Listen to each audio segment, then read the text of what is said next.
Hello everyone, welcome back to my channel. I hope you all are doing good. So this video is regarding backlogs क्योंकि backlog हर student की सबसे बड़ी problems होती है और जो ऑनलाइन प्लेटफॉर्म से पढ़ रहे हैं उनका तो ह्यूज बैकलॉग हो जाता है और फिर होती है एंग्जाइटी कि हम पुराना रिवाइज करें या हम नया पढ़ें, हमें को समझ ही नहीं आ रहा है। तो इस वीडियो में I will tell you my practical strategy जिसके साथ मैंने पार्शियल ड्रॉप के साथ अपना बैकलॉग कंप्लीट किया। ठीक है, तो देखो सबसे पहले तो आपका बैकलॉग होता क्यों है, क्योंकि आपने लेट स्टार्ट किया या कोई हेल्थ इश्यू हो गया या फिर आपका कोई एग्जाम वगैरह आ गया बीच में, इस वजह से आपका बैकलॉग हो गया।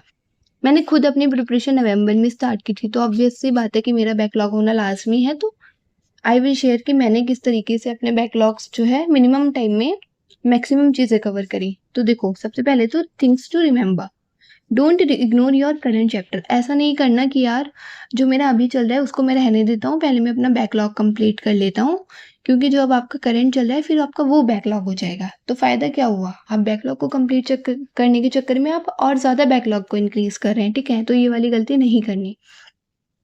Complete your backlog with daily schedule, जो भी आपका डेली चल रहा है ना उसके साथ ही आपको अपना बैकलॉग कंप्लीट करना है। ठीक है, अब देखो backlog is not backlog, it's your syllabus chapters only. तो ऐसा नहीं है कि अगर किसी के मान लो 15 लेक्चर बैकलॉग है, काइनेमैटिक्स का चैप्टर बैकलॉग है, तो भाई उसने सोचा कि अब मेरा बैकलॉग है तो मैं इसे फटाफट से निपटा देता हूँ।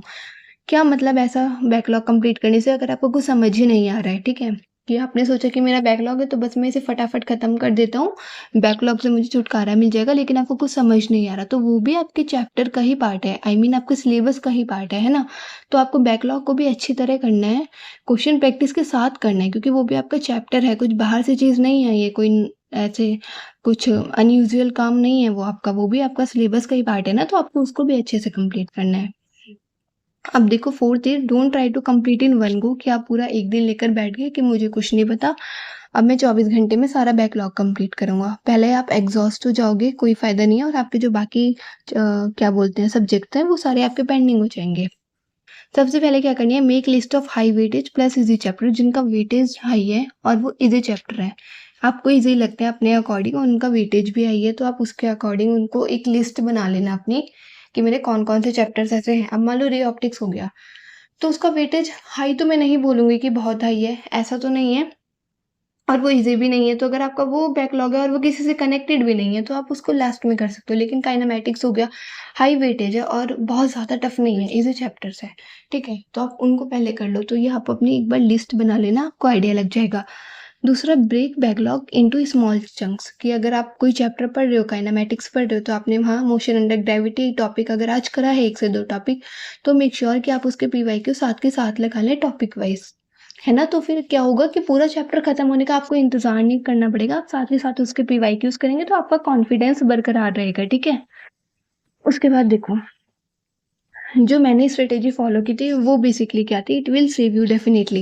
अगर आपका फिजिक्स में बेसिक मैथ, वेक्टर या काइनेमेटिक्स इनमें से कोई बैकलॉग होता है तो आप इन चैप्टर को सबसे पहले कंप्लीट कर ले, क्योंकि बेसिक मैथ में ग्राफ आ गया, इंटीग्रेशन आ गया, डिफरेंशिएशन मोस्टली हर चैप्टर में कवर होता ही है। तो अगर आपको यही नहीं आएगा तो आप वहाँ कैसे कवर करेंगे, है ना। तो बेसिक मैथ वाली, वेक्टर वाली चीज़, काइनेमेटिक्स में रिलेटिव मोशंस है, मोशन अंडर ग्रेविटी है, काफ़ी सारी जगह यूज़ होती है। तो ट्राई करो कि अगर आपके इन चैप्टर्स में से बैकलॉग है तो आप पहले टाइम निकाल कर 1-2 दिन देकर इन्हें पहले अच्छे से कंप्लीट कर लो। ठीक है, it will definitely help you further, क्योंकि ये रिलेटेड है अदर चैप्टर के साथ। अब जैसे मैंने एग्जांपल दिया, ऑप्टिक्स किसी से रिलेटेड नहीं है, तो अगर आपका ये बैकलॉग भी है तो अगर आप इसको अभी ना करो, आप कुछ टाइम बाद कर लो, तब भी कोई खास फर्क पड़ेगा नहीं, क्योंकि this chapter is not related, है ना।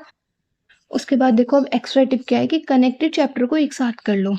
इलेक्ट्रोस्टैटिक है, उसके बाद आपने तुरंत ग्रेविटेशन उठा लिया, इसमें क्या होगा, इसके जो मोस्टली फॉर्मूलाज हैं, कॉन्सेप्ट हैं, वो ऑलमोस्ट सिमिलर से हैं। ठीक है, सेम सेम फॉर्मूलाज होते हैं, आपको पता भी होगा। तो अगर आप ये चैप्टर पढ़ रहे हैं तो आपको बहुत ईजी होगा इसे समझने में, कि एक ही जगह जी आ जाता है फॉर्मूले में, है ना। तो बहुत सिमिलर सिमिलर सी फॉर्मूले हैं, तो it will definitely help you अगर आप कनेक्टेड चैप्टर्स को एक साथ उठाते हो। या फिर एसएचएम में हो गया, फेजर डायग्राम होता है, एसी में भी सेम आता है, फिर वो वेव ऑप्टिक्स में चीज़ें आ जाती हैं, इंटरफेरेंस डिफ्रैक्शन वाली, है ना, इंटेंसिटी वाले फॉर्मूलेस आते हैं, तो ये यहाँ पे सिमिलर सिमिलर से हैं। तो अगर आप इन चैप्टर्स को एक साथ उठाएंगे तो आपका मिनिमम टाइम में आप मैक्सिमम चीज़ें कवर कर पाएंगे। ठीक है, क्योंकि इसमें भी सेम कॉन्सेप्ट लग रहा है, इसमें भी सेम कॉन्सेप्ट लग रहा है, तो चैप्टर अलग है लेकिन कॉन्सेप्ट सेम है। तो फिर क्या होगा, कम टाइम में आपको बहुत अच्छे से चीज़ें समझ आएँगी, रेदर देन कि आप एसएचएम 1 महीने पहले कर रहे हैं, फिर एसी आप 3 मंथ्स के बाद कर रहे हैं तो फ़ायदा का क्या हुआ? इंटरकनेक्टेड तो हुई नहीं वो चीज़ें, वो आपने पहले पढ़ी या फिर वो भूल गए या फिर वो स्टार्ट कर रहे हैं। तो रेदर देन इनको एक साथ करने का ट्राई करना, तो it will definitely help you a lot. अब देखो इंटरकनेक्टेड चैप्टर ऑफ फिज़िक्स में ये सर ने एक वीडियो बनाई थी, मैं इसका लिंक डिस्क्रिप्शन में डाल दूँगी, इसको देख लेना। बहुत अच्छे से सर ने बताई हुई है, ज़्यादा नहीं है, आई थिंक 5 टू 7 मिनट की वीडियो होगी, तो ये एक बार ही गो थ्रू कर लेना। अब देखो केमिस्ट्री में अगर मोल कॉन्सेप्ट ही किसी का बैकलॉग है तो बताओ फिर कैसे चलेगा? मोल कॉन्सेप्ट हो गया, रिडॉक्स हो गया, अगर आपके यही बैकलॉग्स हैं तो आगे चैप्टर में इवन ऑर्गेनिक और इनऑर्गेनिक में भी कुछ क्वेश्चंस में मोल कॉन्सेप्ट लगता है। तो ये तो आपका पूरी केमिस्ट्री में ही काम आने वाला है। तो अगर आपको ये चैप्टर ही बैकलॉग है तो नहीं चलेगा। तो आपको सबसे पहले इसको कंप्लीट करना है क्योंकि दिस इज बेसिक। ये होता है ना कि सब्जेक्ट की नींव होती है। बेसिक मैथ हो गया, वेक्टर हो गया, मोल कॉन्सेप्ट हो गया, तो ये नींव है। तो फिर अगर आप नींव मजबूत करेंगे तभी तो आप उस पे घर खड़ा करेंगे ना। तो अगर आप 3 चैप्टर्स को पहले कंप्लीट करो, अगर ये आपका बैकलॉग है, तभी आप बाकी चैप्टर्स करोगे तो it will help you more. अब देखो सबसे पहले अब ये तो बता दिया कि ठीक है ऐसे होगा, अब इसको करना कैसे है? तो सबसे पहले है कि बैकलॉग मतलब नो काम चोरी। बैकलॉग मतलब क्या कि मेरा पुराना कोई काम छूट गया था, उसको मैं आज पूरा करूँगा क्योंकि उस टाइम वो छूट गया। तो अगर मैं उस काम को आज के दिन में पूरा करूँगा तो ऑब्वियसली मुझे अपना ज़्यादा टाइम देना पड़ेगा। अगर 24 घंटे हैं तो मुझे अपने 25 घंटे, 26 घंटे देने पड़ेंगे उस काम को पूरा करने के लिए। As simple as that. तो बैकलॉग कैसे कंप्लीट करना है, एक सिंपल फॉर्मूला है, कोई काम चोरी इसमें नहीं चलेगी, आपको एक्स्ट्रा एफर्ट देने ही पड़ेंगे क्योंकि वो आपका ही पुराना काम है जो आपने तब नहीं करा या किसी भी रीज़न की वजह से एक्स वाई ज़ेड वो आपका छूट गया तो आपको अब कंप्लीट करना है। तो you should have to give extra efforts, ठीक है? करना है तो करना है, कोई काम चोरी नहीं कि भाई मैंने आज अपना प्लान बना लिया कि ठीक है मैं बैकलॉग में ये करूँगा, फिर हर तीसरे दिन में मैं दूसरा प्लान बना रहा हूँ कि यार वो तो एग्ज़ीक्यूट हुआ नहीं, अब मैं यही करूँगा। तो बस आप पूरे साल प्लान ही बनाते रह जाएँगे, आपका बैकलॉग कंप्लीट होने वाला नहीं है।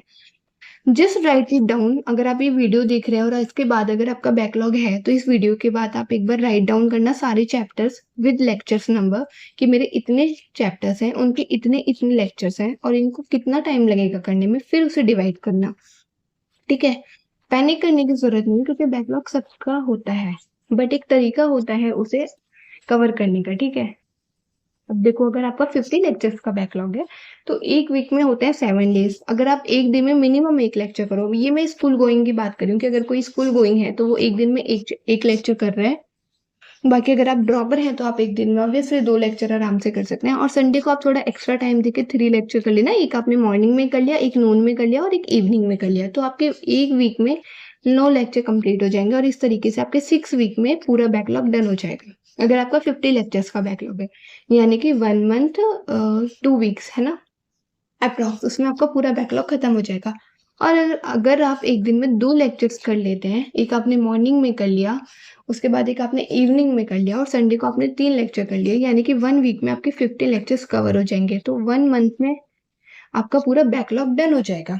ठीक है? तो अगर आपका 50 लेक्चर्स का बैकलॉग है, तो बिना आपके जो करंट चैप्टर्स चल रहे हैं, उनका बिना आपके जो करंट चैप्टर्स अभी चल रहे हैं, वो उनके साथ-साथ आप अपने बैकलॉग कंप्लीट कर सकते हैं, है ना? बिना किसी देरी किए हुए, बिना कुछ पेंडिंग किए हुए बेसिकली। उसके बाद देखो अगर आपका 100 लेक्चर का बैकलॉग है, तो वो सेम स्ट्रेटेजी फॉलो करेंगे। अगर आप 1 लेक्चर करते हैं, तो आपका 3 मंथ्स में कंप्लीट होगा। अगर आप 2 लेक्चर कर रहे हैं, तो आपके 2 मंथ में कंप्लीट होगा।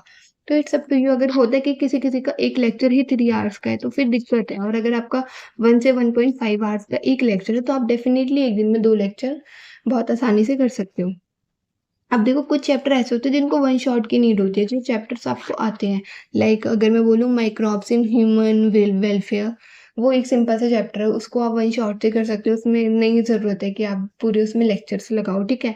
और जिनको आपको लगता है कि यार मेरे को लेक्चर से देखना है, वो चैप्टर मेरा थोड़ा वीक है, तो उनको आप लेक्चर्स के थ्रू जाओ। ऐसा होता है ना कि मान लो अगर मेरा माइक्रोब्स इन ह्यूमन वेलफेयर ये मेरा छूटा हुआ है, लेकिन मुझे आता है। ऐसा कुछ नहीं है, मेरे को इसमें 70 टू 80% आता है, 10 टू 20% नहीं आता, तो मैं इसको वन शॉट से कर लूँगी। रेदर दैन कि मैं इसके 3 से 4 लेक्चर देखूँ, मुझे इसमें इतनी दिक्कत है नहीं, तो मैं वन शॉट से कर लूँगी। बाकी जो चैप्टर मेरे वीक हैं, जो लेक्चर्स मेरे वीक हैं, उनको मैं पूरा लेक्चर से करके स्ट्रॉन्ग कर लूँगी, ठीक है? तो this was all about this video. Consistency is the key. Consistent रहो चीज़ों को लेकर। करना है तो करना है क्योंकि आपका ही पुराना काम है, तो आपको एक्स्ट्रा एफर्ट देके उसको कंप्लीट करना ही पड़ेगा, ठीक है? तो thank you so much for listening to me. इसके अलावा अगर कोई भी डाउट रह जाता है तो let me in the comment section. Bye bye, take care, ध्यान रखो अपना।